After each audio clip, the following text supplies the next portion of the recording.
Assalamualaikum warahmatullahi wabarakatuh. Perkenalkan, nama saya Raditya Ikonal Arifin dari Universitas Pelita Bangsa, Prodi Teknik Informatika kelas TI 235. Nah, di pembahasan kali ini kita akan membahas dua konsep penting dalam Big Data, yaitu Feature Store dan Data Lineage.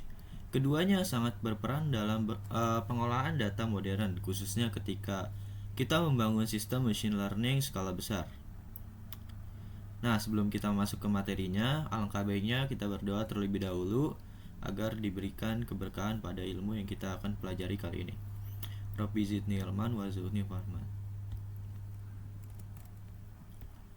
Oke, sebelum kita masuk ke pembahasan Feature Store, ada sebuah analogi untuk menjelaskan atau mengilustrasikan antara Feature Store dan Data Lineage.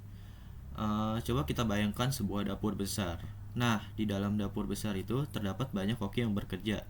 Mereka butuh bumbu yang sama, seperti garam, gula, dan merica. Nah, kalau bumbunya tidak tertata, maka hasil masakannya akan berbeda-beda. Nah, Feature Store itu seperti lemari bumbu yang tertata rapi, tempat semua fitur atau atribut disimpan dan bisa dipakai bersama. Tapi bukan cuma itu, kita juga perlu tahu asal-usul bahannya, siapa yang mengelola, dan kapan berubah. Itulah detail data lineage, yaitu catatan perjalanan data dari sumber sampai tujuan. Jadi analogi dapur ini membantu kita memahami bahwa mengelola fitur dan data itu seperti menata bahan makanan. Kayak tanpa perlu keteraturan, hasilnya tidak konsisten. Nah, selanjutnya kita akan masuk ke pembahasan utama, yaitu Feature Store. Nah, apa sih Feature Store itu? Feature Store adalah sebuah repository terpusat tempat kita menyimpan dan mengelola fitur yang digunakan model machine learning. Fitur di sini maksudnya atribut yang menjadi input model. Tujuannya agar yang pertama, fitur tidak dibuat berulang-ulang. Nah, ini sangat menghemat waktu dan mencegah duplikasi pekerjaan. Yang kedua, semua tim memakai sumber fitur yang sama. Nah, ini menghasilkan keseragaman dan pengembangan model. Dan yang ketiga, proses training dan inference lebih konsisten. Nah, ini menjadikan model tidak akan error karena perbedaan data input. Oke, selanjutnya kita akan membahas tujuan utama Feature Store. Nah, di Feature Store ini terdapat beberapa tujuan yang penting. Yang pertama, konsistensi fitur untuk training dan inference. Nah, fitur yang sama memastikan model tidak bingung karena perubahan datanya. Yang kedua, efisiensi kolaborasi antara data engineer, data scientist, hingga MLOps, yaitu semua fitur bersumber dari tempat yang sama sehingga workflow lebih cepat. Yang ketiga ada security governance, yaitu fitur dilengkapi metadata versi dan audit trail. Nah, ini tuh kayak setiap perubahan data tercatat dengan jelas. Jadi tujuan utama Feature Store adalah keteraturan, keamanan, dan efisiensi. Selanjutnya kita akan membahas komponen utama Feature Store. Nah, di dalam Feature Store ada 3 komponen besarnya. Yang pertama ada fitur registry.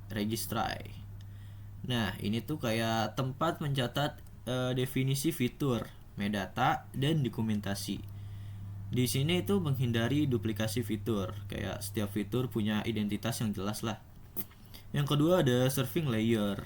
Di sini menyediakan fitur untuk di sini ada terbagi dua, yaitu pertama ada batch training untuk melatih model dengan dataset besar, dan yang kedua ada real time atau inference, yaitu untuk memberikan prediksi secara cepat. Nah, selanjutnya ada security and governance. Di sini fungsinya untuk mengatur akses, audit log, dan kepatuhan regulasi. Nah, ini tuh untuk mencegah penyalahgunaan data dan menjaga integritas. Selanjutnya ada manfaat Feature Store. Beberapa manfaat langsungnya yaitu yang pertama ada reusability.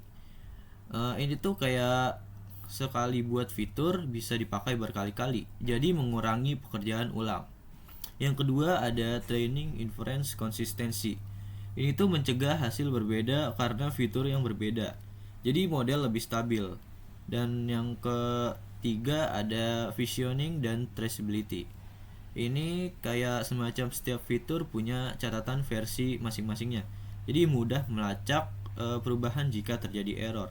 Dan yang terakhir ada optimasi MLOps. Jadi ini tuh pipeline ML jadi lebih cepat dan terotomatisasi. Nah, ini sangat mempercepat deployment model, jadi lebih mempersingkat waktu. Selanjutnya ada penerapan fitur store. Nah, bagaimana sih cara mengimplementasikannya? Yang pertama, pilih tools. Nah, dalam tools ini kita mendapatkan tools yang banyak, kayak misalnya ada Fish, Databricks, Fitur Store, Tekton, atau Snowflake. Jadi memilih platform yang sesuai kebutuhan perusahaan aja, yang kita butuhin aja. Yang kedua ada integrasikan pipeline ETL agar langsung mengisi fitur store. Kayak kita mengisi ETL otomatis membuat fitur selalu up to date. Yang ketiga ada implementasi real time untuk inference cepat. Ini berguna untuk aplikasi fraud detection atau rekomendasi. Nah, contoh nyata dari implementasi tersebut adalah misalnya kita mengambil contoh dari Uber. Dia menggunakan Miscelango Fitur Store. Selanjutnya ada kayak banyak perusahaan juga yang besar yang menggunakan Tekton.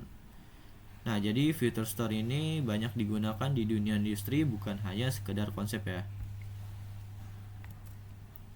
Selanjutnya kita akan membahas tantangan Fitur Store. Nah, untuk membahasnya kita bagi menjadi masalah dan solusi. Nah, masalah yang pertama ada di transformasi dan ketidakkonsistenan. Solusinya adalah simpan logika transformasi di fitur store. Masalah yang kedua, latensinya yang tinggi. Nah, solusinya adalah gunakan caching untuk optimasi query. Yang ketiga, ada masalah akses control. Solusinya adalah implementasi ACL atau audit log. Nah, tantangan ini umum di ML production. Solusi fokusnya pada efisiensi dan keamanan saja. Selanjutnya, best practice. Agar fitur store berjalan baik, kita bisa menerapkan beberapa yang ada di sini. Yang pertama ada terapkan governance sejak awal agar tidak terjadi kekacauan, hak akses dan versi di kemudian hari. Yang kedua ada gunakan partisi data dan indexing, yaitu untuk mempercepat query dan data loading.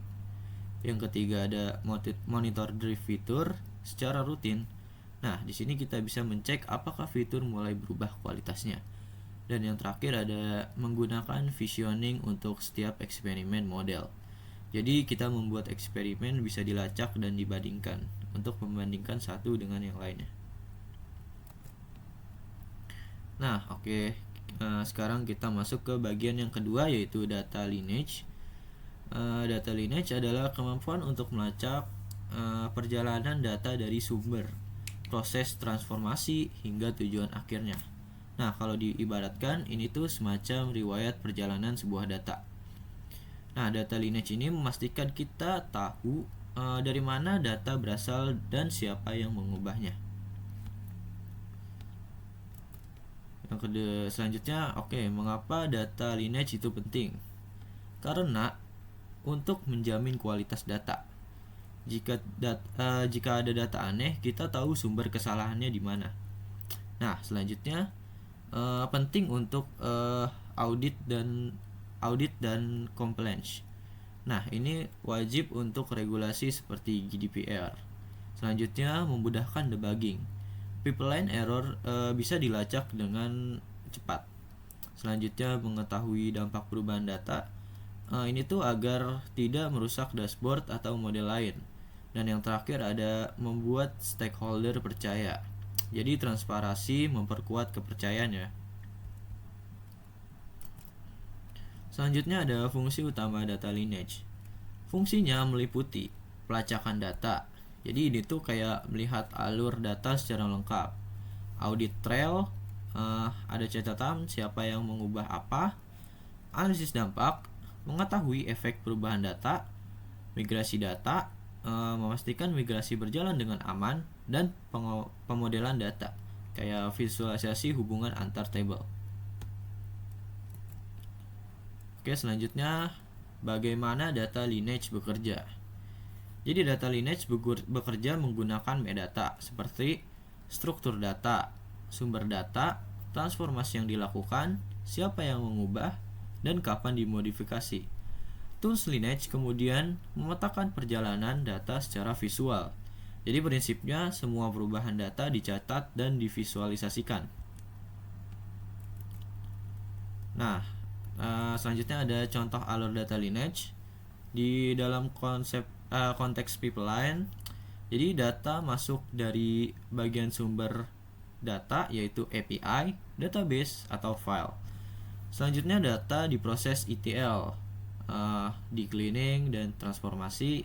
Nah, hasilnya akan masuk ke warehouse atau lake. Dan selanjutnya dipakai untuk dashboard atau machine learning. Nah, semua tahap ini terekam dengan jelas di dalam alur data lineage ini yang berada di sini. Nah, terakhir untuk menutup pertemuan kali ini kita ada beberapa kutipan mengenai data lineage dan feature store. Jadi dalam dunia yang dijejali data bukan banyaknya informasi yang membuat kita unggul, melainkan kemampuan menjaga jejak dan mengelola makna. Feature store mengingatkan kita bahwa ilmu perlu disimpan dengan rapih, dan data lineage mengajarkan bahwa setiap data punya sejarah dan tak boleh diabaikan. Belajar big data bukan hanya tentang sistem, tapi tentang bagaimana menjaga kepercayaan melalui ketulusan dan keteraturan. Jadi keteraturan dan ketulusan adalah kunci kualitas data. Oke, itu saja di pembahasan kita kali ini. Selebihnya mohon maaf bila ada salah kata. Wassalamualaikum warahmatullahi wabarakatuh.